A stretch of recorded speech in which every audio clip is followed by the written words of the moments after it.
மிக அவசரமாய் இந்த தேசத்திற்காக கண்ணீர் வடிக்க வேண்டிய ஒரு காலம். கடந்த 4 ஆண்டில் மாத்திரம் இந்திய தேசத்துல 428 தேவனுடைய ஆலயங்கள் எரித்து இடித்து நன்மையாக மாற்றப்பட்டிருக்கிறது. 4 ஆண்டுகளில் 428 தேவனுடைய ஆலயங்கள். அதில் மணிப்பூர்ல மட்டும் 310 ஆலயங்கள். மற்ற இடங்கள் உத்தரப்பிரதேஷ், உத்தரகாண்ட், ஒரிசா, ஜம்மு, மத்திய பிரதேஷ் போன்ற இடங்கள்ல இதர திருச்சபைகள் நம்முடைய சமூகத்தில் நாம் பாரத்தோடு ஜபிக்க வேண்டும். இந்த 4 ஆண்டுல 24 பரிசுத்தவான்கள் கொடூரமான முறையில் இந்தியாவில் கொலை செய்யப்பட்டிருக்கிறார்கள். மிக கடுமையான உபதிரவம் கட்டமைக்கப்பட்டிருக்கக்கூடிய ஒரு காலத்துல தான் இன்றைக்கு நாம் இருக்கிறோம். அவனுடைய சமூகத்துல இந்த தேசத்திற்காய் தேவனுடைய பிள்ளைகளாய் நாம் கூடி வருவதெல்லாம் இந்த தேசத்திற்காக கண்ணீர் வடிக்க ஆண்டவர் நம்மை அழைக்கின்றார். அவனுடைய வருகை மிக சமீபமாக இருக்கிறது என்பதை அறிந்திருக்கிறோம். இப்படி செயல்பட வேண்டிய அவசரமான காலத்துல இந்திய தேசத்தினுடைய சூழ்நிலை எப்படி இருக்கிறது, நாம் என்ன செய்ய வேண்டும் என்பதைதான் அந்த காலங்களிலோடு சில காரியங்களை நான் பகிர்ந்து கொள்ள ஆசைப்படுகிறேன். ஆண்டுகளை பாரப்படுத்தின சில காரியங்களை கூட சேர்த்து நாம் அந்த காலங்களிலே சிந்திக்க இருக்கிறோம். ஆண்டவர் நம்மோடு கூட பேசுவதாக. நம்முடைய வார்த்தைக்கு ஆதாரமாய் 2 ராஜாக்களின் புத்தகம் 5வது அதிகாரம் 1 வசனத்தை நாம் வாசிக்கிறோம்.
அடிக்கடி தியானிக்கின்ற ஒரு வேத பகுதி, நாம் அறிந்திருக்கக்கூடிய ஒரு வேத பகுதி. இதுல சில காரியங்களை மட்டும் நான் உங்களுக்கு ஞாபகப்படுத்த ஆசைப்படுகிறேன். மகா பராக்கிரமசாலியாக இருந்த அவனோ குஷ்ட ரோகியாக இருந்தான். இன்னைக்கு இந்திய தேசம் யாராவது நடத்தும்போது சொல்லி போயிருந்தான், டெக்னாலஜில எங்கேயோ சென்று கொண்டிருக்கிறது. டிஜிட்டல் இந்தியா அப்படின்னு சொல்லி சொல்றோம். பல இடங்களில் இந்திய தேசம் முன்னேறி கொண்டிருக்கிறது. பல பராக்கிரம காரியங்களில முன்னேறி கொண்டிருந்தாலும் இந்த தேசத்திற்கு குஷ்டரோகம் பிடித்திருக்கிறது. ஏன் குஷ்டரோகம் பிடித்திருக்கிறது அப்படின்னு சொல்றேன் அப்படின்னா, பரிசுத்த வேதம் சொல்கிறது, சங்கீதங்களின் புத்தகம் 53வது சங்கீதம் 3வது வசனத்துல ஆண்டவர் பரலோகத்திலிருந்து பூலோகத்தை கண்ணோக்கி பார்க்கின்றார். பார்க்கும்போது அவருடைய ஏக்கம் என்ன அப்படின்னா, உணர்வுள்ள இதயத்தோடு என்னை தேடுகிற ஒரு மனிதன் உண்டோ அப்படின்னு சொல்லி அவர் பரலோகத்திலிருந்து பூமியை கண்ணோக்கி பார்க்கின்றார். குஷ்டரோகம் பிடித்திருக்கிற மனிதனுக்கு என்ன இருக்காரு? உணர்வு இருக்க, விரல்கள் கரைந்து கொண்டே இருக்கும், எலும்புகள் கரைந்து கொண்டே இருக்கும். ஆனா அந்த வேதனை சரீரத்துல இருக்க, சரீரம் அழகி கொண்டே இருக்கும், விரல்கள் அடைந்து கொண்டே இருக்கும். ஆனா அந்த வேதனையை அவரால் உணர முடியாது. நெருப்பு கையை வச்சா கூட தெரியாது. இன்னைக்கு இந்த தேசம் குஷ்டரோகத்தினாலே பிடிக்கப்பட்டிருக்கிறது. தாங்கள் செய்கிறது இன்னது என்பதை அவர்கள் அறியாமல் இருக்கக்கூடிய ஒரு கடுமையான ஒரு காலத்தை நாம் வாழ்ந்து கொண்டிருக்கிறோம். பல நிலைகளிலே இந்த தேசம் சென்று கொண்டிருக்கிறது. நம்ம எல்லாருக்கும் தெரியும், கடந்த 10 நாட்களாக இந்த தேசத்துடைய செய்தி கொல்கட்டா பட்டணத்தில் நிகழ்ந்த கொடூரமான சம்பவம். இதற்கு முன்பாக இது போன்ற சம்பவங்களை நாம் கேள்விப்பட்டதே கிடையாது. அந்த நிகழ்ச்சி நடந்து கொண்டிருக்கும் பொழுதே 3 நாளைக்கு முன்பாக அதே போன்ற ஒரு சம்பவம் உத்தரப்பிரதேசத்தில் திரும்ப நிகழ்ந்து கொண்டிருக்கிறது. தேசம் எங்கிலும் சத்துரு இன்றைக்கு விபச்சார வேசித்தனத்தின் ஆவிகளை கட்டவிழ்த்து மனிதர்களை மிருகங்களாய் மாற்றி வரக்கூடிய கொடூரம் நிகழ்ந்து கொண்டிருக்கிறது. நமக்கு அருகாமையில் இருக்கக்கூடிய காஞ்சிபுரம் மாவட்டத்தில் ஒரு பிரபலமான ஒரு பள்ளி. இந்த பள்ளியில ஃபர்ஸ்ட் ஸ்டாண்டர்ட் படிக்கிற ஒரு சின்ன பிள்ளை அவ கிளாஸ்ல சரியா கான்சென்ட்ரேஷன் பண்ண முடியாம அழுதுகிட்டே இருந்திருக்கிறார். டீச்சர் கவுன்சிலிங்காக அந்த பிள்ளையை கூட்டிட்டு பிரின்சிபல் ரூமுக்கு கூட்டிட்டு போறாங்க. ஏனோ டெய்லி அழுதுட்டு இருக்க அந்த பிள்ளை சொல்றா, என் தகப்பன் தினந்தோறும் என்னை கொடுமைப்படுத்துகிறார், தினந்தோறும் என்னை கொடுமைப்படுத்துகிறார். சரீரத்தில் வேதனை தாங்க முடியல, எனக்கு தூக்கம் வரல, என் உடம்பெல்லாம் வேதனையா இருக்கு, கிளாஸ்ல என்னால உட்கார முடியல அப்படின்னு சொல்லி இந்த பிள்ளை கதறான். யாரு? ஃபர்ஸ்ட் ஸ்டாண்டர்ட் படிக்கிற ஒரு சின்ன குழந்தை. செய்வது யாரு? சொந்த தகப்பன். அந்த பிள்ளை பார்த்து கேட்கும்போது அம்மா என்ன பண்ணிருப்பாங்க, அம்மா லேப்டாப் வச்சுட்டு வெளியில உட்கார்ந்து இருப்பாங்க, வேலை செஞ்சுட்டு இருப்பாங்க. தகப்பன் தினந்தோறும் என்னை கொடுமைப்படுத்துகிறார். அந்த குழந்தைக்கு என்ன நடந்ததுன்னு தெரியல, அந்த வேதனையை அவனுக்கு சொல்ல முடியல. மனிதர்கள் மிருகங்களாய் மாறிக்கொண்டிருக்கக்கூடிய கொடூரமான ஒரு காலத்தில் வாழ்ந்து கொண்டிருக்கிறோம். உணர்வை இழந்து என்ன செய்கிறோம் என்ற காரியத்தை இழந்து மனிதர்கள் மிருகங்களாய் மாறிக்கொண்டிருக்கக்கூடிய ஒரு காலம். இந்த காலத்தை குறித்துதான் பவுல் சொல்லுகின்றார். தீமோத்தேயுக்கு கடிதம் எழுதும் போது கடைசி நாட்களில் மனிதர்கள் இப்படியெல்லாம் இருப்பாங்க அப்படின்னு சொல்லி ஒரு பெரிய பட்டியலையே சொல்லுகின்றார். இந்த கடைசி நாட்களிலே நாம் வாழ்ந்து கொண்டிருக்கின்றோம். தேசம் எங்கிலும் இது போன்ற சம்பவங்களை நாள்தோறும் கேள்விப்பட்டுக் கொண்டே இருக்கிறோம். உத்தரப்பிரதேசத்துல ஒரு வேதனையான ஒரு சம்பவம் நடந்தது. சில மாதங்களுக்கு முன்பாக ஒரு இஸ்லாமிய குடும்பம் கணவன் திருமணமான உடனே சவுதிக்கு போயிட்டாரு. வீட்டுல மாமனார் மாமியார் இந்த பெண் பிள்ளை மட்டும் இருக்காங்க. சொந்த மாமனார் அந்த பிள்ளையை தவறாய் நடத்த ஆரம்பித்து விட்டார். இஸ்லாமிய சமூகத்துல அவங்க நேராக கோவிலுக்கு போக மாட்டாங்க, நேராக மதகுருக்குள்ள போவாங்க. இஸ்லாமிய மதகுரு என்ன தீர்ப்பு தந்திருப்பார் நினைக்கிறீங்க இந்த குற்றத்துக்கு? என்ன தந்திருப்பார்? என்ன தெரியுமா தந்தாரு? இனி உன் கணவன் உனக்கு கணவன் இல்ல, உன் மாமனார் தான் உனக்கு கணவன். கணவனை தலாக் செய்து என்ன பண்ணிடு, கட் பண்ணிடு. இனிமேல் மாமியார் வந்து உனக்கு அக்கா, உன்னுடைய மாமனார் உனக்கு கணவன். நீ அப்படி வாழ வேண்டும் அப்படின்னு சொல்லி கொடுத்தாங்க. இந்த தேசம் எங்கே சென்று கொண்டிருக்கிறது? இதன் மத்தியில நம்முடைய பிள்ளைகளாகிய நம் மீது விழுந்த கடமைகள் என்ன என்பதை நாம் நாள்தோறும் சிந்தித்து வாழ ஆண்டவர் நம்மை அழைக்கின்றார். மிக கொடூரமான விதத்துல இந்த தேசம் சென்று கொண்டிருக்கிறது. ஒரு பக்கத்துல டெக்னாலஜி அப்படின்னு சொல்றோம், ஆனால் மறுபுறத்துல பாவத்தின் உச்சகட்டம் இந்த தேசம் சென்று கொண்டிருக்கிறது. மறுபுறத்துல மூட நம்பிக்கை உச்சகட்டம். சமீபத்துல மிஷனரி ஒருவர் மகாராஷ்டிராவில் ஏற்றப்படியில சிறைச்சாலையில் இருந்து வரக்கூடிய கைதிகளுக்கு டிராக் கொடுத்து உதவி செய்து கொண்டிருக்கும் பொழுது அதுல ஒரு கைதி கோபத்தோடு கூட கதறுகிறார். இவ்வளவு நாள் எங்க போனீங்க, இவ்வளவு நாள் எங்க போனீங்க அப்படின்னு சொல்லி, ஏன் என்ன நடந்தது அப்படின்னு சொல்லி கேட்கும்போது அவர் தன்னுடைய சோக கதையை சொல்லுகின்றார். ஏற்றப்படியில இன்றைக்கும் நடக்கக்கூடிய மூட நம்பிக்கை என்ன அப்படின்னா, அங்க இருக்கக்கூடிய கிராமங்கள்ல ஒவ்வொரு ஆண்டும் அவர்கள் மழைக்காக விவசாயம் செய்வதற்கு முன்பாக மழை பெற வேண்டும் என்பதற்காக கிராமத்தில் இருக்கக்கூடிய பிறந்த ஒரு வயதுக்கு உட்பட்ட ஆண் குழந்தையுடைய பெயரெல்லாம் எழுதுவாங்க. ஒரு பேப்பர்ல எழுதி அவங்க குழுக்கள் போட்டு எந்த குழந்தையுடைய பெயர் வருதோ அந்த குழந்தை அந்த வருஷம் பழி கொடுப்பாங்க. இதுதான் அவங்களுடைய பழக்கம். அப்ப அவங்க அப்படி பேர் எழுதி பழி கொடுக்கும் பொழுது இந்த தகப்பனுடைய குழந்தையுடைய பெயர் வந்தது. தகப்பனுக்கு தன் குழந்தையை பலி கொடுக்கணும் அப்படிங்கிறது எப்படி இருக்கும் அப்படிங்கிறது நம்மளால் புரிந்து கொள்ள முடியும் என்று சொல்லி நம்புகிறேன். அப்ப அவரால்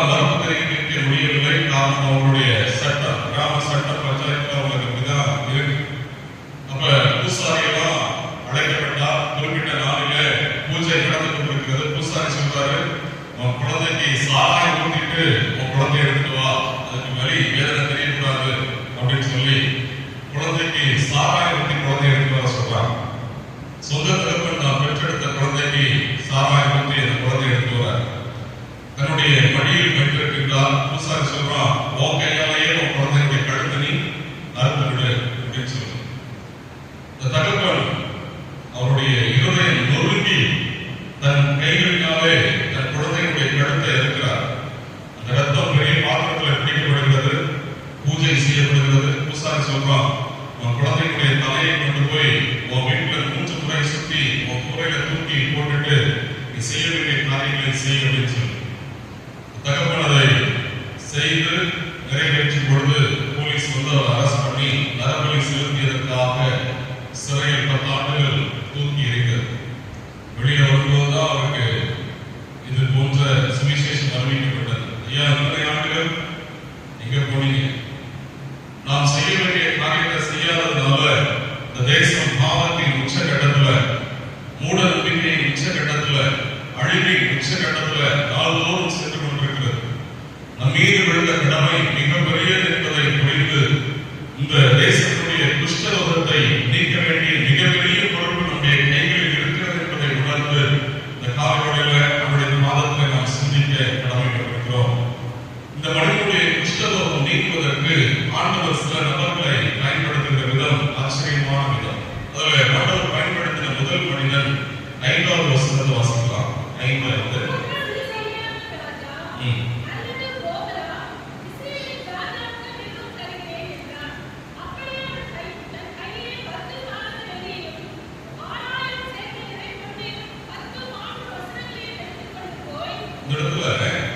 சீரியாவுக்கும் இஸ்ரேலுக்கும் ஒரு நெருக்கமான உறவு இல்லை, அன்பு இல்லை. இன்னைக்கும் நம்ம இங்க ஆராதனை செய்து கொண்டிருக்கக்கூடிய இதே நேரத்தில் இஸ்ரேலுக்கும் சீரியாவுக்கும் இடையில யுத்தம் நடந்து கொண்டேதான். நேற்று இரவு வரைக்கும் காசால 14,000 பச்சிள குழந்தைகள் கொடூரமான முறையில் கொலை செய்யப்பட்டிருக்காங்க. 48,000 பெரியவர்கள் கொலை செய்யப்பட்டிருக்காங்க. கிட்டத்தட்ட 64,000க்கும் அதிகமான சடலங்கள் கடந்த 10 மாதத்துல மாத்திரம் காசாவில் எங்கு பார்த்தாலும் சடலங்களாக, பிணங்களாக, புதைக்க இடமில்லாம கண்ணீரோடு மக்கள் இருக்கிறதை பார்க்கிறோம். இஸ்ரேலுக்கும் சிரியாவுக்கும் இன்னும் சரியான உறவு இல்லை, அன்னைக்கும் உறவு இல்லை. ஆனா சீரிய ராஜா சொல்றான், ஒரு மனிதனுடைய குஷ்டரோகம் நீக்க வேண்டும் என்பதற்காக நான் யாருடனும் கரம் கோர்ப்பதற்கு ஆயத்தம், யாருடனும் கரம் கோர்ப்பதற்கு நான் ஆயத்தம். ஒரு மனிதனுடைய குஷ்டரோகம் நீக்க வேண்டும் என்பதற்காக, தேசத்துடைய சாபம் நீக்க வேண்டும் என்பதற்காக, தேசத்துடைய அக்கிரமம் நீக்க வேண்டும் என்பதற்காக, தேசம் சாபத்திலிருந்து விடுதலை அடைய வேண்டும் என்பதற்காக நான் யாருடனும் கரம் கோர்த்து செயல்படுவதற்கு நான் ஆயத்தம் அப்படின்னு சொல்லி யார் சொல்றான்? சீரிய ராஜா சொல்றான்.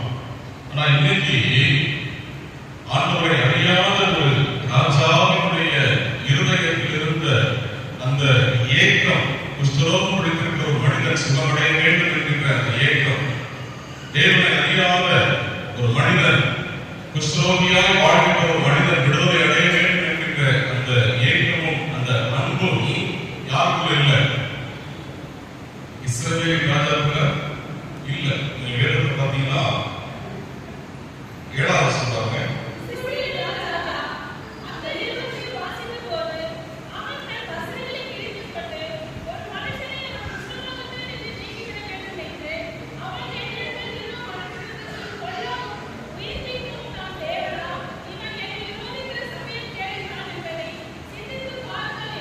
இஸ்ரவேல் ராஜா சொல்றாரு, கொல்லவும் உயிர்ப்பிக்கவும் நான் என்ன தேவனா, அவன் என்னை பகைக்க வகை தேடிக் கொண்டிருக்கிறான் அப்படின்னு சொல்லி இஸ்ரவேலின் ராஜா சொல்றார். யார் உண்மையிலேயே செயல்பட்டிருக்க வேண்டும்? இஸ்ரவேலின் ராஜா செயல்பட்டிருக்க வேண்டும். ஆனா தேவனுடைய தேசம், வாக்குத்தத்தத்தின் தேசத்தை ஆளுகை செய்யக்கூடிய ராஜாவுக்குள்ள இல்லாத ஒரு அன்பு யாருக்குள்ள இருக்கு? எதிரி படைத்தலைவர்கள் அந்த தேசத்துக்குள்ள தன்னுடைய படைத்தலைவர் சுத்தமாக்க வேண்டும் என்கிற ஆசையும் அந்த பாரமும் அதற்காக நாம் யாருடனும் இணைந்து செயல்படுவதற்கு நாம் ஆயத்தம் என்று சொல்லி அங்கே அவன் செயல்படுகிற காரியத்தை பார்க்க முடிகிறது. இன்னைக்கு இந்த கரம் கோர்த்து செயல்படுகின்ற அன்பு மாத்திரம் திருச்சபையில ஊற்றப்பட்டால் இந்த தேசத்துடைய ரட்சிப்பை எந்த சக்தியாலும் தடுத்து நிறுத்த முடியாது. அல்லேலூயா. என் பக்கத்துல என் சொந்த சகோதரன் வந்தா என்னால உண்மையான அன்பு செலுத்த முடியும். சிலருக்கு சில சகோதர சகோதரிகள் அவங்க பக்கத்துல உட்கார்ந்து ஆண்டவரை ஆராதிக்கும் போது அவங்களுக்கு ஒரு மாதிரி இருக்கு. தேவ பிரசன்னத்தை அவங்களால அனுபவிக்க முடியல. ஏன்? மன்னிக்கக்கூடிய உள்ளான அன்பு இல்லை.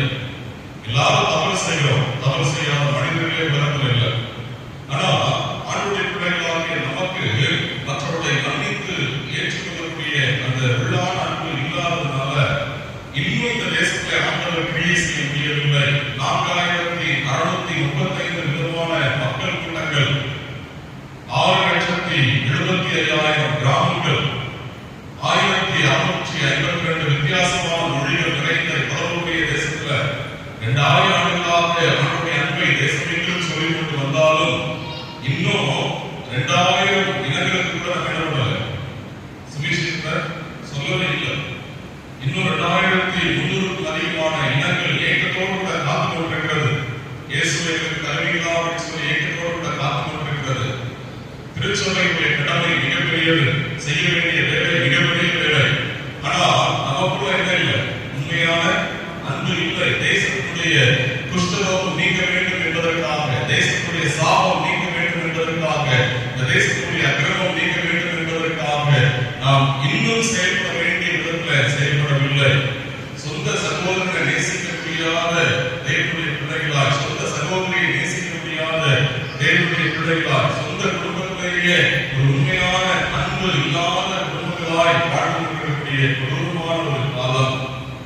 நியாயப்பிரமாணங்கள் கொடுக்கப்படாத காலத்திலேயே யோசிப்புக்குள்ளாக இருந்த அந்த அன்பை குறித்து நம்ம வேதத்தில் பார்க்கும்போது ஆச்சரியமாக இருக்கின்றது. தன்னுடைய சகோதரர்கள் வந்து நிற்கிறார்கள்.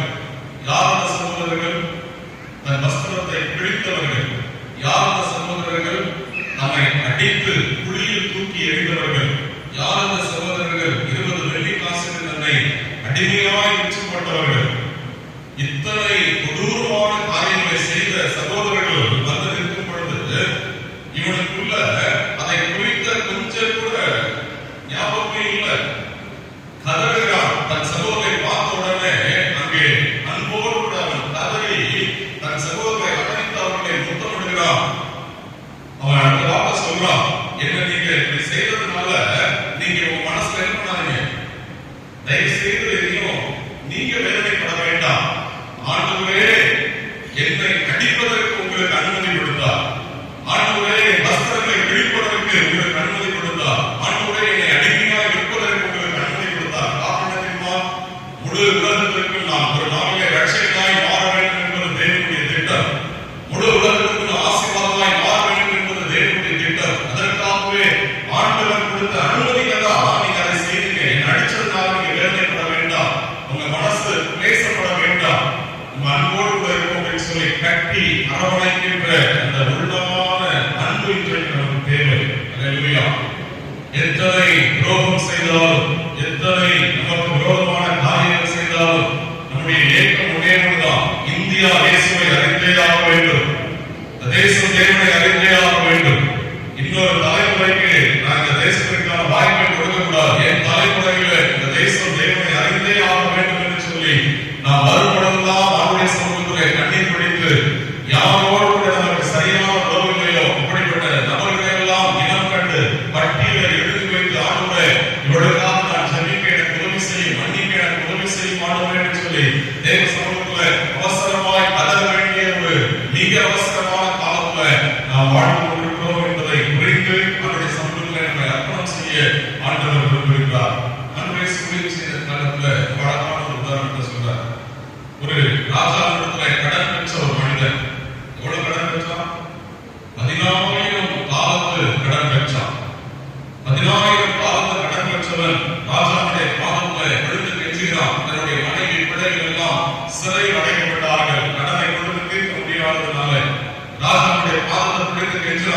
ஐயா எனக்கு கடனை தீர்க்க முடியவில்லை, வியாபாரத்தில் நஷ்டம் வந்துருச்சு, வருமானம் இல்லை, எனக்கு நீங்க மன்னிக்க வேண்டும் என்று சொல்லி ராஜாவுடைய பாதத்தை பிடித்து கெஞ்சுகிறான், கதறுகிறான்.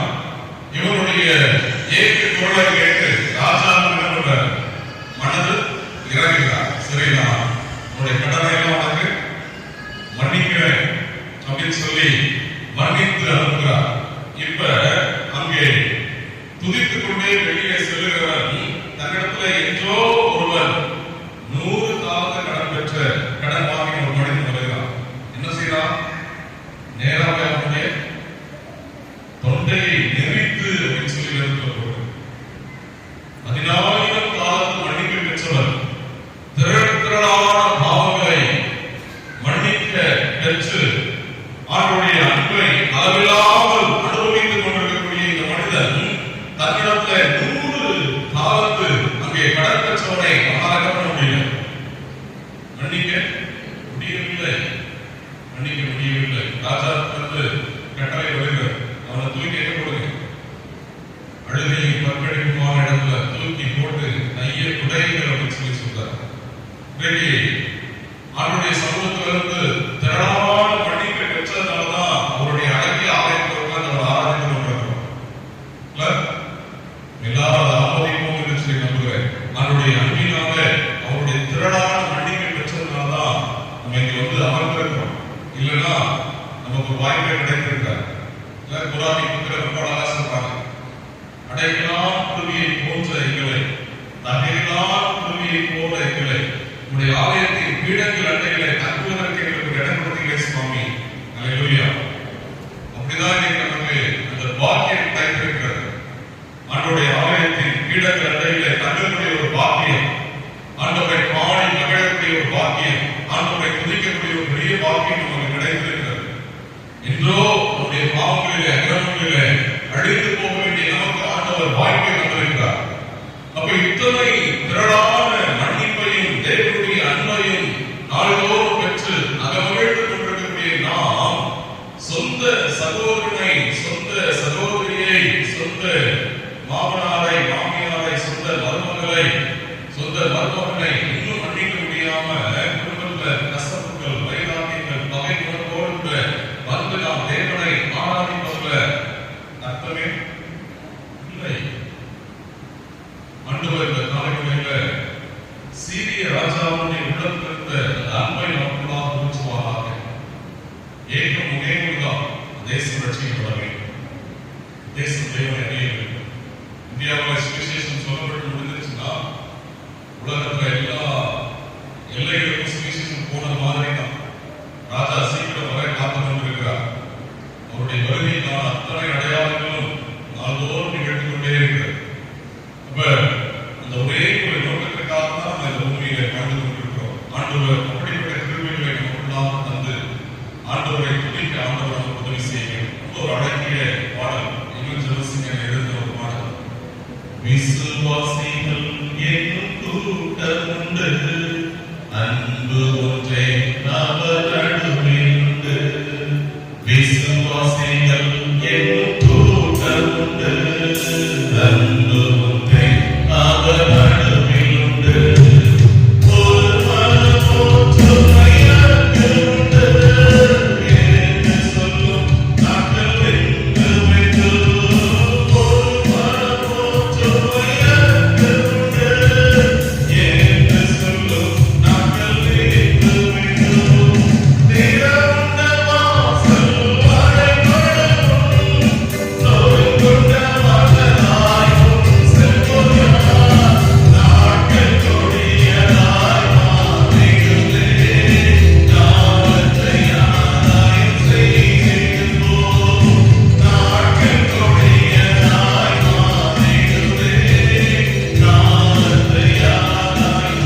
குஷ்டரோகம்.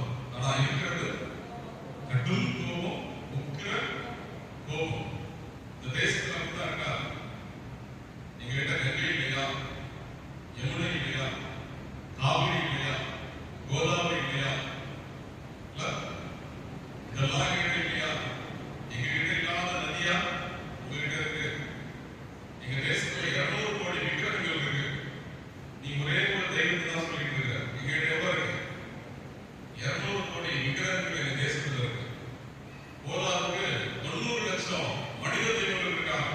நிர்வாண சாமிகள், அகோரிகள், மந்திரவாதிகள் அப்படின்னு சொல்லி தேசம் எங்கிலும் 90 லட்சம் மந்திரவாதிகள் இருக்காங்க. பாபாக்கள் இருக்காங்க.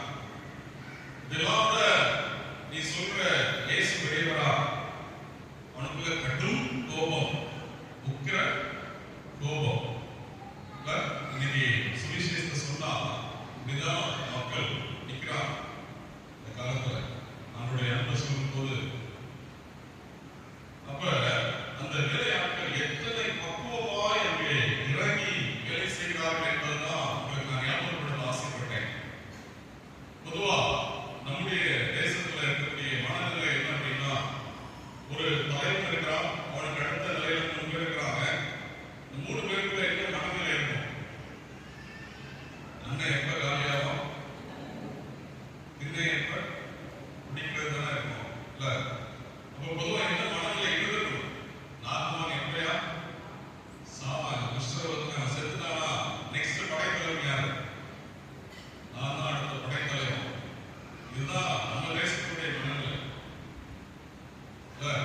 ஆனா இந்த 3 வேலையாட்கள் எவ்வளவு அழகாக வேலை செய்கிறாங்க. தகப்பனே, இந்த தீர்க்கதரிசி பெரிய காரியம் சொல்லலையே, போய் இமயமலையில போய் குகையில தங்கியிருந்து சொல்லல, போய் ஜம்முல போய் குகை கோயில போய் மணிலிங்கத்தை பார்த்துவான்னு சொல்லல, அமிர்தசரஸுக்கு போயிடுவான்னு சொல்லல, கங்கையில போய் இங்கிருந்து யாத்திரையா போய் கங்கையில போய் போயிடுவான்னு சொல்லல. இருக்கிற இடத்துல இயேசுவை விசுவாசின்னு சொல்றாரு. கல்வாரியிலிருந்து புரண்டு வரக்கூடிய அந்த கல்வாரி நதி எந்த பாவத்தையும் கழுவி சுத்திகரித்து, எந்த அக்கிரமத்தையும் கழுவி சுத்திகரித்து, எந்த பாவத்தையும் செய்த மனிதனை எப்பேர் பெற்ற பாவியையும் கழுவி சுத்திகரிக்கக்கூடிய அந்த கல்வாரி ஜீவ நதி செவேறு இருக்கக்கூடிய பாவங்களையும் தத்தாமரம் போல இருக்கக்கூடிய அக்கிரமங்களையும் கழுவி சுத்திகரித்து புதிதும் வெண்மையுமான அழகிய வஸ்திரமாய் மாற்றுகின்ற அந்த ஜீவ நதியை குறித்து சொல்கிறாரே. உண்மையா ஒரு சின்ன விஷயத்தை சொல்றாரு. ஏன் செய்ய முடியல? இவனை மலையை வைக்கிறார சொல்லல, கங்கைக்கு யாத்திரையா போக சொல்லல, இயேசு விசுவாசின்னு சொல்றாரு. உடனே ஏன் அதை செய்யக்கூடாது? அழகா இந்த வார்த்தையை பயன்படுத்துகிறார். தகப்பனே என்று சொல்லி இன்னைக்கு பணிவிடை ஆவியோடு வேலை செய்யக்கூடிய தாழ்மையான இருதயம் கொண்ட தேவனுடைய பிள்ளைகள் இதற்கு தேவை. மற்றவர்களை வழிநடத்துவதற்கு அந்த எளிமையான இருதயம் நமக்குள்ள தேவை. நம்ம எத்தனை வார்த்தைகளை கடுமையாய் நம்மை பேசினாலும், எத்தனை வார்த்தைகள் கடும் சொற்களால் நம்மை பேசினாலும், அவர்களை கணத்தோடு அங்கே இந்த வேலையாட்களை கூட தகப்பனே, சின்ன விஷயம் தானே, நீங்க செஞ்சுட்டா அவனை குறைஞ்சிட மாட்டீங்க, தயவு செய்து செஞ்சு பாருங்க, இயேசு நம்பி பாருங்க, இயேசு நல்லவர், உங்கள் வாழ்க்கையில் அற்புதத்தை செய்வார் என்பதை சொல்ல வேண்டிய ஒரு அவசரமான காலத்தை நாம் வாழ்ந்து கொண்டிருக்கிறோம். ஹல்லேலூயா. கண்டங்களை கலக்கின பரிசுத்த பவுலுக்குள்ள இருந்த ஏக்கம் என்ன தெரியுமா? 3 முக்கியமான காரியங்கள் அந்த மனிதனை, பவுலை கண்டங்களுக்கெல்லாம் தேவனுடைய அன்பை கொண்டு செல்ல தூண்டினது தெரியுமா? சுவிசேஷத்தை அறிவிப்பதற்கு நான் கடன் பெற்றிருக்கிறேன். ஒவ்வொரு இந்தியனுக்கும் சுவிசேஷத்தை அறிவிப்பதற்கு நான் கடன் பெற்றிருக்கிறேன். ஒருவேளை உலக பிரகாரமான கடன் இல்லாமல் இருக்கலாம், ஆனால் சுவிசேஷத்தை அறிவிக்கக்கூடிய கடனாளிகளாய் எல்லாரும் வாழ்ந்து கொண்டிருக்கிறோம். அதற்காக நாள்தோறும் ஜெபிக்க நாம் கடன் பெற்றிருக்கிறோம். நாள்தோறும் இயேசுவை சொல்வதற்கு நாம் கடன் பெற்றிருக்கிறோம். 2வது பவுலுக்குள்ள உந்தி தருகிற விஷயம் என்ன தெரியுமா? என் மீது விழுந்த கடமை என்று சொல்லுகிறார். என் மீது விழுந்த கடமை, என் பிள்ளையை நான் வளர்ப்பது எத்தனை ஒரு முக்கியமான கடமையோ, என் குடும்பத்தை நான் கவனிக்க வேண்டியது எத்தனை ஒரு முக்கியமான கடமையோ, அதே போல கிறிஸ்துவின் அன்பை நாள்தோறும் இந்த தேசத்திற்கு சொல்வதற்கு நான் கடமை பெற்றிருக்கிறேன்.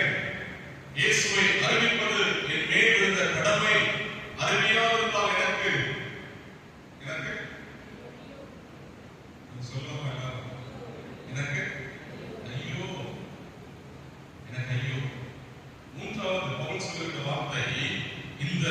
அன்பை நான் சொல்லாவிட்டால் அந்த இரத்த பழியின் மீது வந்து விழும். இரத்த பழிக்கு நான் உள்ளாக்கப்பட்டு விடுவேன். ஒருவனை பாவத்திலிருந்து அவனை பாவத்தை நான் எச்சரிக்காவிட்டால் எசேக்கியேல் தீர்க்கதரிசி சொல்கிறார், நீ பாவத்தை விட்டு மனம் திரும்ப வேண்டும். அந்த பாவத்தை விட்டு மனம் திரும்புவதற்கு இயேசு மாத்திரமே வழி என்பதையும் அவருடைய இரத்தம் மாத்திரமே கழுவி சுத்திகரிக்க வேண்டும் முடியும் என்பதையும் நான் சொல்லாவிட்டால் அந்த மனிதனுடைய இரத்த பழியின் மீது விடும். அப்ப அந்த இரத்த பழிக்கு நான் பங்காளியாய் மாறிவிடக் கூடாது. என்னோடு கூட படிக்கிறவர்கள், என்னோடு கூட வேலை செய்கிறவர்கள், என்னோடு கூட என் பகுதியிலே வாழ்ந்து கொண்டிருக்கக்கூடிய மக்களுக்கு எப்படியாவது இயேசுவை சொல்ல வேண்டும் என்பது என் மீது விழுந்த கடன், என் மீது விழுந்த கடமை. நான் அதற்கு இரத்த பழிக்கு பங்காளியாக இருக்கிறேன் என்பதை புரிந்து வாழ வேண்டும் என்பதை ஆண்டவர் விரும்புகின்றார். அப்ப இந்த வேலையாட்களுக்கு அந்த உணர்வு இருந்தது, எப்படியாவது ஒரு மனிதனை காப்பாற்ற வேண்டும், இந்த கிறிஸ்தவத்திலிருந்து அவனை மீட்க வேண்டும், இந்த சாபத்திலிருந்து அவனுக்கு விடுதலை பெற்று தர வேண்டும். அதற்காக எனக்கு பதவி கிடைத்தாலும் பரவாயில்ல, அவன் சுகமுடைய வேண்டும். அல்லேலூயா. இப்படிப்பட்ட சிந்தையோடு வாழ்வதற்கு ஆண்டவர் நமக்கு உதவி செய்ய வேண்டும். அல்லேலூயா. காலங்களில் ஆண்டவர் அப்படிப்பட்ட கிருபையை நமக்கு தருவார். மூன்றாவது ஆண்டவர் அங்கே பயன்படுத்தின ஒரு அழகிய பார்க்கிறோம். 5வது அதிகாரத்துடைய 3வது வசனம் பாருங்க.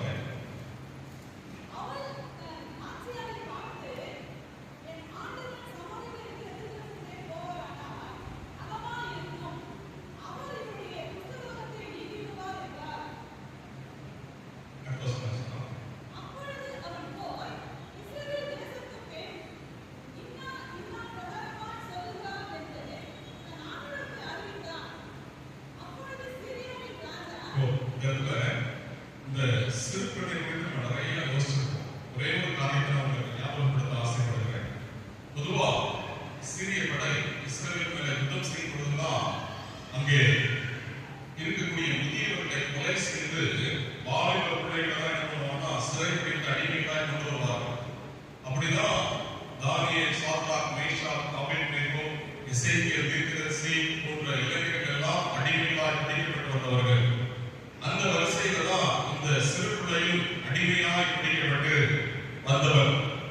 அடிமையாய் வாழ்ந்து கொண்டிருக்கிற ஒரு பெண்ணுடைய மனநிலை எப்படி இருக்கும் என்பதை நாம் புரிந்து கொள்ள வேண்டும். இந்த தேசத்துலலாம் இன்னும் அடிமைத்தனம் திரட்டதாக இருக்கிறது. டிஜிட்டல் இந்தியா அப்படின்னு சொல்றோம், வார வாக்கிட்ட அனுப்புறோம். ஆனா இன்னும் மாறல, அடிமைத்தனம் மாறவே இல்லை. இந்தியாவுடைய இதயமா இருக்கக்கூடிய மத்திய பிரதேசத்துல வால்மீகி அப்படின்னு சொல்லி ஒரு மக்கள் கூட்டம், இந்த பேரை நீங்க நோட் பண்ணி வச்சிருக்கீங்க ஜெபத்துக்கா, வால்மீகி அப்படிங்கிற ஒரு மக்கள் கூட்டம். இந்த வால்மீகி அப்படிங்கிற மக்கள் கூட்டத்துல இளம் வாலிப பெண் பிள்ளைகள் அங்க இருக்கக்கூடிய உயர் ஜாதிகளுடைய வீடுகளில இன்றைக்கும் மனித கழிவுகளை கைகளினாலே அள்ளி அதை கிராமத்துக்கு வெளியே கொண்டு வந்து போட வேண்டிய ஒரு அவல நிலை உலக நாடுகளில் எந்த தேசத்திலும் இல்லாத ஒரு கொடுமை இந்திய தேசத்துல, இந்தியாவுடைய மையத்தில் வாழ்ந்து கொண்டிருக்கக்கூடிய இந்த வால்மீகி இனத்தை சார்ந்த இளம் பெண் பிள்ளைகள் அப்படி அடிமைகளாக வீடுகளிலே பயன்படுத்தப்படுகிறார்கள். அதுல ஒரு பெண் பிள்ளை நம்முடைய ஹோம்ல படித்த ஒரு பெண் பிள்ளை. பொதுவாக மத்திய பிரதேசத்துல பிள்ளைங்க ஏஜ் அட்டன் பண்ண உடனே கல்யாணம் பண்ணிடுவாங்க. குழந்தை திருமணம் அதிகமாய் நடைபெறும்.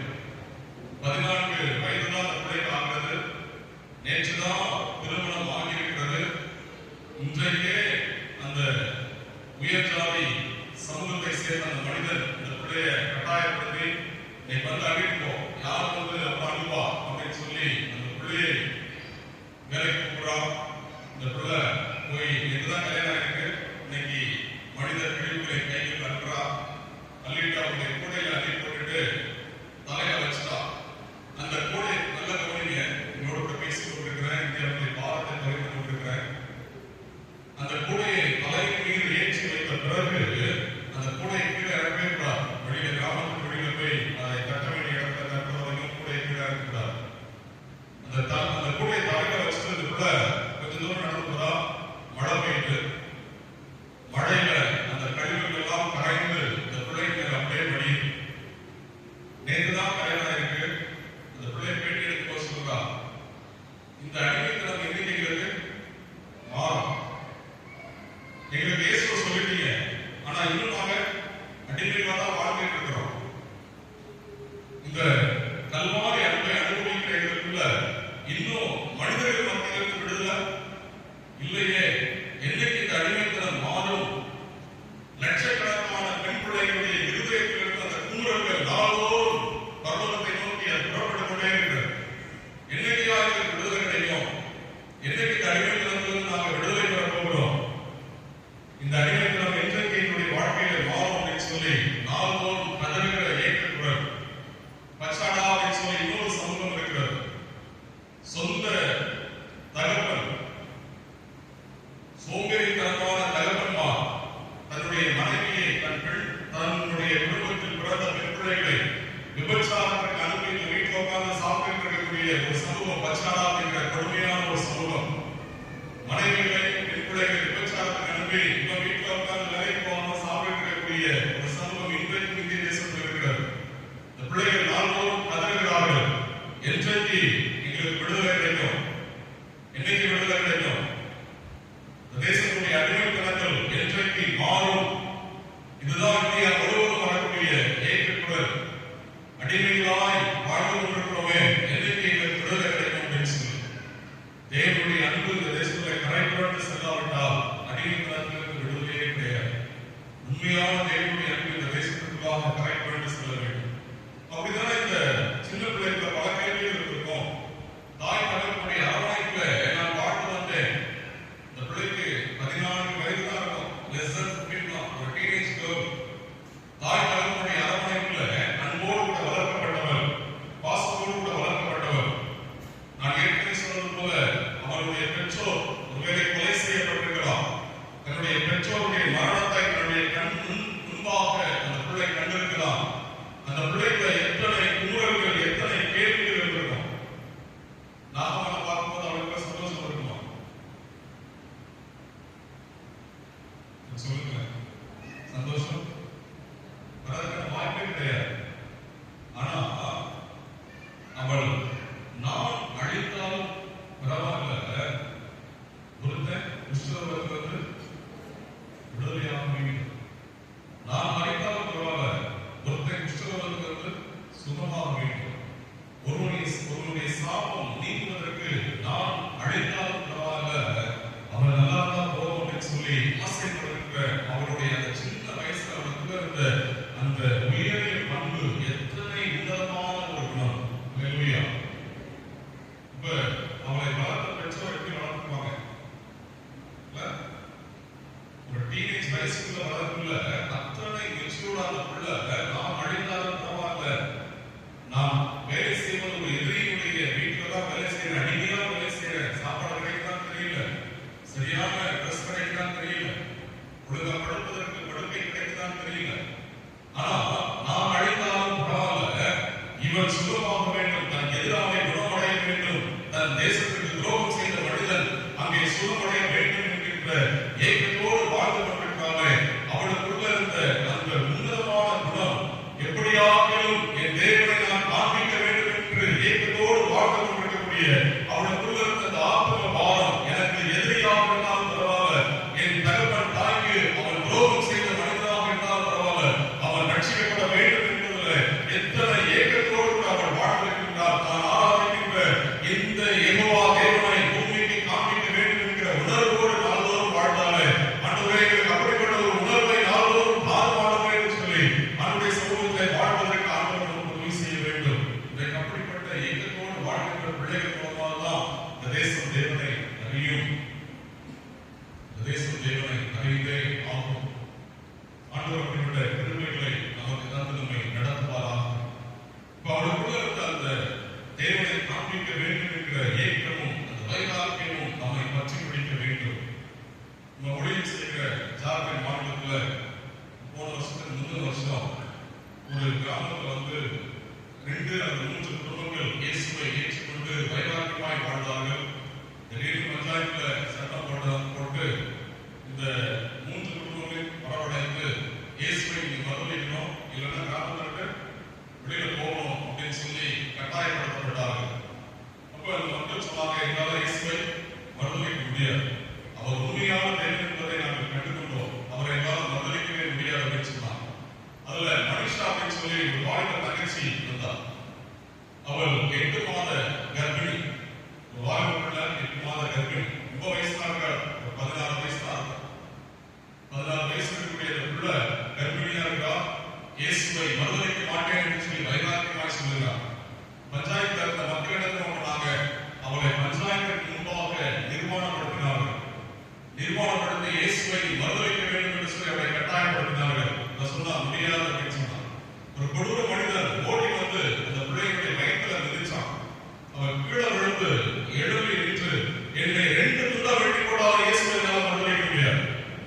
சரீரத்துக்கு என்னதான் பண்ணிக்கோ, நான் அழிந்தாலும் பரவாயில்ல, எனக்குள்ள வாழ்கின்ற என் தேவனை என்னால் மறுதலிக்க முடியாது, இன்னைக்கு நான் செத்தாலும் பரலோகத்தில் நான் கண் திறப்பேன் என்கிற வைராக்கியம் எனக்கு கிடைக்கிறது. என் தேவன் எனக்கு ஒரு நித்திய மீட்பை தந்துவிட்டார், இனி என்னால் பழைய வாழ்க்கைக்கு போக முடியாது, நான் செத்தாலும் பரவாயில்ல, என்ன செய்தாலும் பரவாயில்ல, இந்த இயேசுவை என்னால் மறுதலிக்க முடியாது என்று சொல்லி வைராக்கியத்தோடு வாழ்கின்ற முதல் தலைமுறை கிறிஸ்தவர்களுக்காக நாம் நன்றி சொல்ல வேண்டும். இன்னைக்கு ஆண்டவர் அப்படிப்பட்ட ஒரு விசுவாசத்தை நமக்குள்ளாக தர வேண்டும், தட்டி எழுப்ப வேண்டும். இந்த பெண்களுக்கு அந்த விசுவாசம் தான், ஐயா அழிந்தாலும் பரவாயில்ல, எதிரி ரட்சிக்கப்பட வேண்டும், அவனுடைய கண்கள் திறக்கப்பட வேண்டும், அவனுடைய சாபம் நீங்க வேண்டும், அவனுடைய வியாதி நீங்க வேண்டும், அவனுடைய குஷ்டரோகம் நீங்க வேண்டும், மரணத்திலிருந்து அவன் ஜீவனை பெற்றுக் கொள்ள வேண்டும். காரணம் அதுக்கு ஒரே ஒரு வழி, முழு உலகத்திற்கும் தேவனாக இருக்கக்கூடிய அந்த சராசரங்களை படைத்து ஆளுகை செய்கின்ற இந்த ஜீவ தேவனை தவிர வேற வழி இல்லை என்பதை நாம் நாள்தோறும் அனுபவித்துக் கொண்டிருக்கிறேன். அதை அவருக்கு காண்பிப்பதற்காக ஆண்டவர் எனக்கு வாய்ப்பை தந்திருக்கிறார் என்று சொல்லி வைராக்கியமாய் வாழ்கின்ற அந்த பிள்ளைகளுடைய இருதயம் நமக்கு தேவை. ஆண்டவரே அப்படிப்பட்ட இருதயத்தை தாங்காதவரே பேசுவதற்கு நாம் கேட்டு வாழ்வதற்கு ஆண்டவர் உதவி செய்யும். இன்றைக்கு திருச்சபைகளுக்குள்ள ஆண்டவர் அப்படிப்பட்ட ஒரு நல்ல மாற்றத்தை தர வேண்டும், அப்படிப்பட்ட ஒரு வைராக்கியத்தை ஆண்டவர் தர வேண்டும். ஆண்டவரால் பயன்படுத்தப்பட்ட இன்னொரு முக்கியமான ஒரு மனிதன், எல்லாருமே தெரிந்த வேத பகுதி தான் அவர்களுக்கு ஞாபகப்படுத்த மாத்திரம் ஆசைப்பட்டேன். 5வது அதிகாரத்தினுடைய 15வது வசனம் பாருங்க.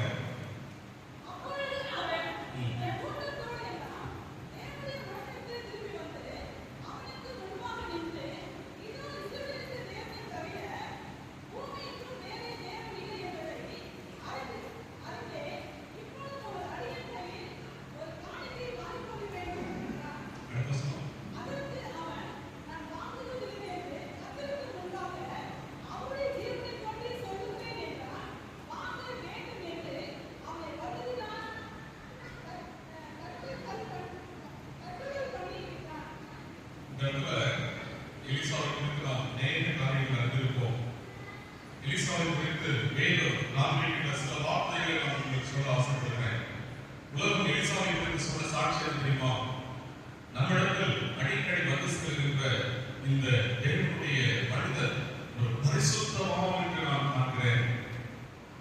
நம்மிடத்தில் அடிக்கடி வந்து செல்கின்ற மனிதர் ஒரு பரிசுத்தமானவர் என்று காண்கிறேன். இந்த மனிதனை குறித்து வேதம் என்ன சாட்சிப்படுத்துறது? என்ன சாட்சிப்படுத்துறது? What was the title given to Elisha? என்ன டைட்டில்? உமாய் பாட்டி எலியாவின் கைகளுக்கு நீர் பார்த்த சாப்பாத்தின் ஊரானாகிய எலிசா. இதுதான் எலிசாவுடைய டைட்டில். இன்னைக்கு நேற்றுதான் ரட்சிக்கப்பட்டிருக்காரு, உடனே தீர்க்கதரிசியாகிய இவர் வருகிறார். நான் டைட்டிலுக்கு ஆசைப்படக்கூடிய ஒரு உலகம் மாறி இருக்கிறது. 35 ஆண்டுகள் எலியாவுக்கு பின்பாகவே சென்று அவர் செய்த வேலை என்ன? எலியாவின் கைகளுக்கு தண்ணி தான் ஊற்றினார், அவ்வளவுதான். ஆனா அதன் பிறகு அந்த தெய்வம் செய்த மகிமையான ஊழியம் மிகப்பெரிய ஊழியம். எலியாவின் நாட்டிலும் 2 மடங்கு மகிமையான ஊழியத்தை நிறைவேற்றினார். ஆனா வேதம் தேவனுடைய ஆவியானவர் அவரை குறித்து எடுத்து வைத்திருக்கக்கூடிய வார்த்தை 12 ஏற்பூட்டி உழுது எலியாவின் கைகளுக்கு நீர் பார்த்த சாப்பாத்தி முதலானே சாதாரண யார்? விவசாயி. எலியாவின் கைகளுக்கு நீர் பார்த்தவர், அவ்வளவுதான் வேதம் அவரை குறித்து சொன்ன ஒரு வார்த்தை. இந்த தேவ மனிதன் இவனை வீட்டுக்கு கூட என்ன பண்ணல, வரதற்கு அனுமதி கொடுக்கல. அவன் என்ன பண்ண, அப்படியே போய் மொழிகள் அப்படியே போசலப்பா அப்படின்ட்டார். இவன் போனா அது பிறகுதான் சிந்தித்த வார்த்தை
எனக்கு பதவி தேவையில்லை, பொண்ணு தேவையில்லை, பொருள் தேவையில்லை.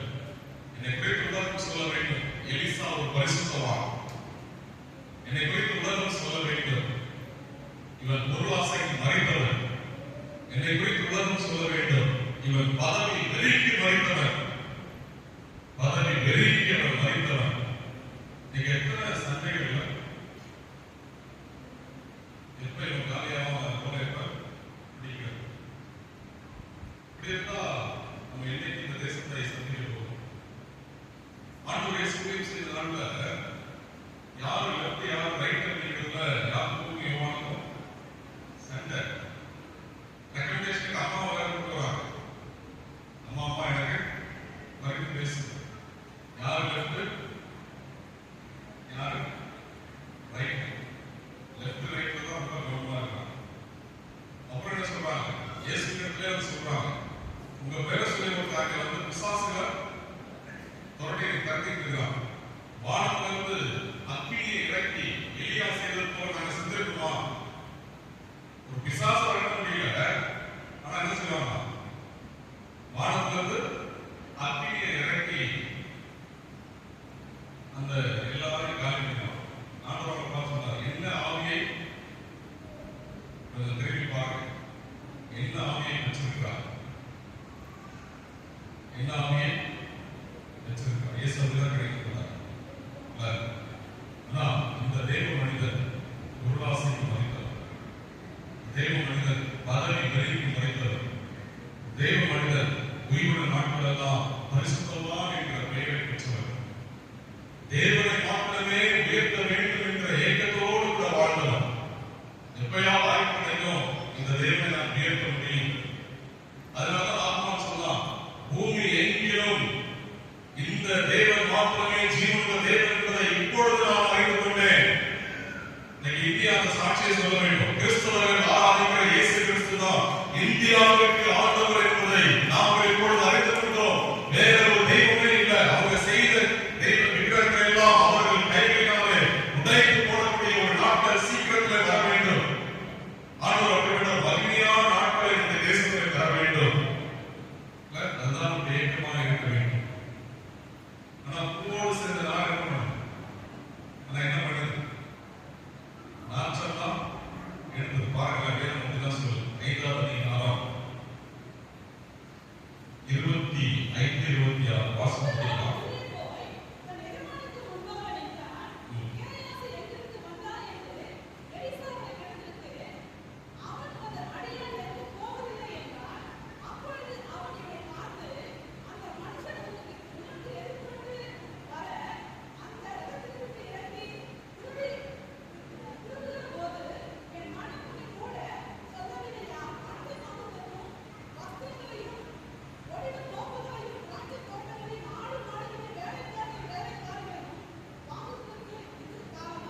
இது திரும்பி பார்த்து இது பக்கத்தில் பார்த்து இது காலமா, இது காலமா. ஒரு விசுவாசத்துக்கு போகும்போது நம்ம வீட்டில் இல்லாத நம்ம வீட்டில் ஒன்று இருக்குதுன்னா நமக்குள்ள என்ன வருது? ரொம்ப அழகான ஒரு பொருள் அவங்க வீட்டில் இருக்கு, ஆனால் நம்ம வீட்டில் இல்லை. அப்புறம் நமக்கு என்ன வருது?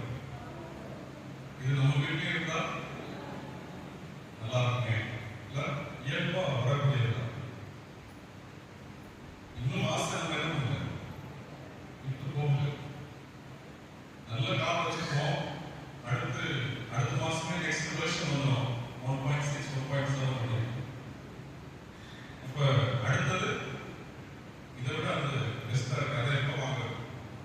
வாலிப பிள்ளைகளுக்கு மொபைல் போன் ஏற்கனவே ஒரு கையில கொடுத்துருப்பாங்க. அடுத்த மாசம் அடுத்த வருஷம் வந்துதான்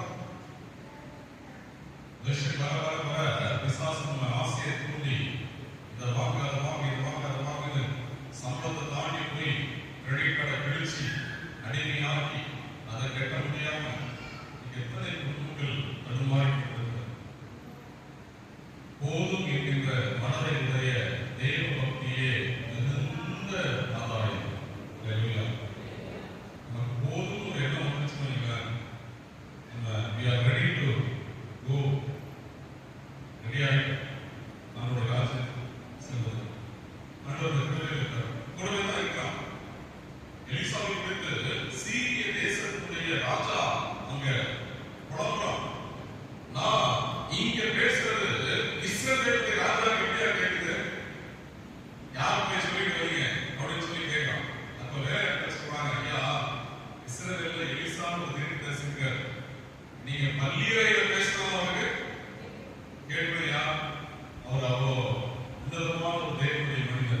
பள்ளியில பேசினாலும் இஸ்ரவேல் இருக்கக்கூடிய தீர்க்கதரிசியாக எலிசாவுக்கு கேட்கும். நான் கூட இருக்கிற மனுஷனுக்கு அந்த உணர்வு இல்லை. மனசு அடிச்சுக்கிட்டு இவ்வளோ வெள்ளி இவ்வளோ பொண்ணு கொண்டு வந்துட்டு இந்த மனுஷன் காணிக்க வாங்காமே திருப்பிட்டாரே, மனசு பத அடிச்சுக்கிட்டு கொஞ்சம் தான் நார்மலா போயிருக்கோம். வீட்டுக்கு பின்னாடி வாசலுக்காக ஓடுறான். ஓடி போய் நீங்க போன உடனே தீர்க்கதரிசிகள் வந்துட்டாங்க. ஐயா எல்லாத்தையும் என்கிட்ட கொடுக்க சொல்றாரு. என்கிட்ட கொடுக்க சொல்றாரு. கூடவே இருந்தாலும் அந்த குருநாசைக்கு மறைக்கக்கூடிய பக்குவம் இல்லை, பதவி ஆசைக்கு மறைக்கக்கூடிய பக்குவம் இல்லை, பிரசுத்தமாய் வாழ வேண்டும் என்கிற ஏக்கம் இல்லை. ஆனா இந்த எலிசா எலியாவுக்கு இருக்கும்போது கடைசியில் ஐயா பார்த்து கேட்கிறார், வாச என்னவா எலிசா 35 வருஷமா என் பின்னாடியே தண்ணி ஊற்றிட்டே இருக்கேன், வாச என்னதான் உள்ள இருக்கு அப்படின்னு கேட்கும்போது எலிசா சொல்றாரு, ஐயா உங்களுக்குள்ள இருக்கிற அந்த ஆவி மரம் எனக்கு 2 மடங்கு வேணும். நீங்க நிரூபிச்சீங்க உங்க காலத்துல இஸ்ரவேல்ல சேனையின் கர்த்தராகிய இந்த தேவன் மாத்திரமே ஜீவனுள்ள தேவன் என்பதை நீங்க நிரூபிச்சு காமிச்சிட்டீங்க உங்க காலத்துல. என் காலத்துல நான் நிரூபித்து காண்பிக்க வேண்டும். இஸ்ரவேலிலே இந்த தேவனை தவிர முழு உலகத்தில் வேறொரு தேவன் இல்லை என்பதை நான் என் காலத்துல நிரூபித்து காட்ட வேண்டும். அதற்கு ஆண்டவர் உங்களுக்குள்ள தந்த அந்த கிருபைகள் எனக்கு 2 மடங்கு வேணும். அதை தவிர வேற ஆசையே எனக்கு பூமியில இல்லை. இதுதான் எலிசாவுக்கு இருந்த ஆசை. அதனால ஆண்டவர் அவனை பயன்படுத்தினார். எலிசாவை காட்டிலும் 2 மடங்கு மிக வல்லமையாக பயன்பட வேண்டிய பேயாசி அங்கே டவுன்லோட் ஆயிடுச்சு, இங்க அப்லோட் ஆயிடுச்சு. இங்க டவுன்லோட் ஆயிடுச்சு, இங்க அப்லோட் ஆயிடுச்சு. கிறிஸ்துவம் அங்கே டவுன்லோட் ஆயிடுச்சு, இங்க அப்லோட் ஆயிடுச்சு. எதற்காக வாழ்ந்து இருக்கிறோம்? இந்த கண்டிப்பாக யோசித்து பார்க்கலாமா? எதற்காக நான் வாழ்ந்து கொண்டிருக்கிறேன்? ஒரே ஒரு வாழ்க்கை, ஒரே ஒரு வாழ்க்கை. காலையில் நடுவே சீனி ராஜாவுடைய உள்ளத்துல இருந்த அன்பு, நான் யாருடன் கரம் கோர்த்து பணி செய்வதற்கு நான் ஆயத்தம், இந்த தேசத்துடைய சாபம் நீங்க வேண்டும் என்பதற்காக. அவங்க வீட்டுக்கு நான் வந்து ஜெபம் பண்ண மாட்டேன், அவங்க ஊழியத்துக்கு தான் நான் வரமாட்டேன், அவங்களோட சேர்ந்து நான் ஊழியம் செய்ய மாட்டேன் அப்படின்னு சொல்வதற்கு இது காலம் அல்ல. பகை உணர்வுகளை மறந்து, கசப்பு வைராகியங்களை மறந்து, ஒரே சரீரமாக திருச்சபையாக நாம் இணைந்து செய்ய வேண்டிய அவசரமான ஒரு காலத்தை நாம் வாழ்ந்து கொண்டிருக்கிறோம். ஆண்டவரே, இந்த உள்ளான அன்பை எங்களுக்குள்ளாக ஒற்றுங்க. ஆண்டவரே, வேலையாட்களை போல எளிமையான ஒரு உள்ளம், தாழ்ந்த ஒரு உள்ளம், பணிவுடை ஆவி, கிறிஸ்துவுக்குள்ளாக அந்த சிந்தை இருந்ததை நாம் பார்க்கிறோமே.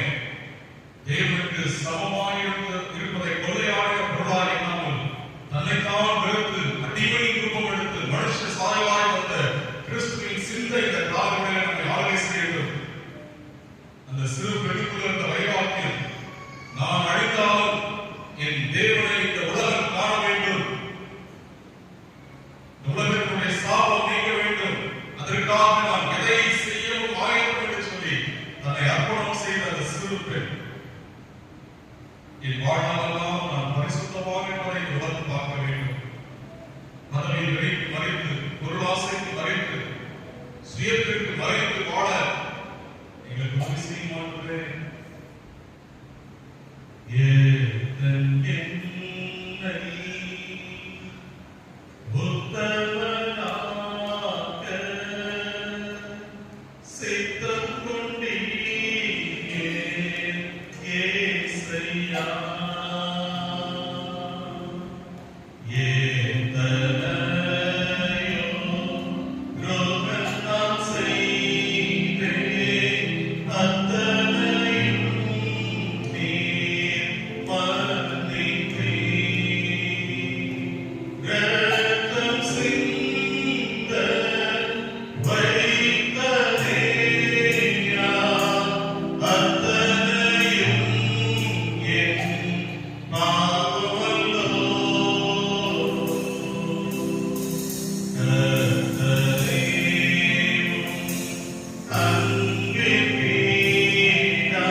நேசித்துக் கொண்டு